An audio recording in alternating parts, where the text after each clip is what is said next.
اعوذ باللہ من الشیطان الرجیم بسم اللہ الرحمن الرحیم ولا يحسبن الذين يبخلون بما آتاهم الله من فضله هو خير لهم بل هو شر لهم سيطوقون ما بخلوا به يوم القيامة ولله ميراث السماوات والأرض والله بما تعملون خبير صدق اللہ العظیم۔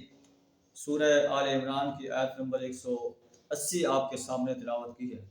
اس آیت میں اللہ تعالیٰ نے ارشاد فرمایا ہے کہ جو لوگ بخل کرتے ہیں، اپنے مال کو اللہ کے راستے میں خرچ نہیں کرتے، مال پر سام بن کر بیٹھ جاتے ہیں، اس کو سینت کر رکھتے ہیں، تو یہ ان کے لیے قیامت کے روز جو ہے بہت بڑے عذاب کا سبب بنے گا۔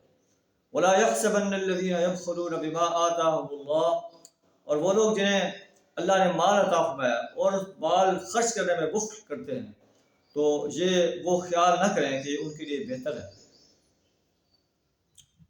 بل هو شر لهم، بلکہ وہ ان کے لیے شر کا باعث بنے گا۔ سيطوقون ما بخلوا به يوم القيامة، جو مال وہ خرچ کرنے سے جو ہے کترا رہے ہیں، یہ مال ان کے لیے ان کے گلے کا طوق بن جائے گا، آگ کی شکل میں طوق اختیار کر لے گا۔ وَلِلَّهِ مِيرَاثُ السَّمَاوَاتِ وَالْأَرْضِ، آسمان و زمین کی میراث اللہ کے لیے ہے۔ وَاللَّهُ بِمَا تَعْمَلُونَ خَبِيرٌ، جو کچھ تم عمل کر رہے ہو اللہ اس سے باخبر ہے، اللہ دیکھ رہا ہے کہ تم کیسے اللہ کے راستے میں مال خرچ کرنے سے بخل کرتے ہو اور اپنی ضروریات پر بھی خرچ کرنے سے بخل کرتے ہو۔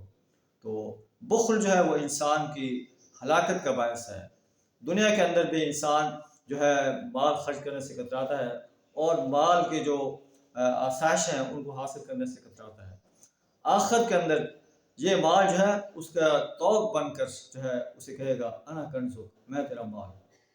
تو اللہ سے دعا ہمیں اپنا مال زیادہ سے زیادہ اپنے راستے میں اپنے دین کو غالب کرنے کے لیے قریبی رشتہ پر، فقراء و مساکین پر خرچ کرنے کی توفیق عطا فرمائے، بخل سے اپنی پناہ عطا فرمائے۔ وآخر دعوانا الحمد للہ رب العالمین۔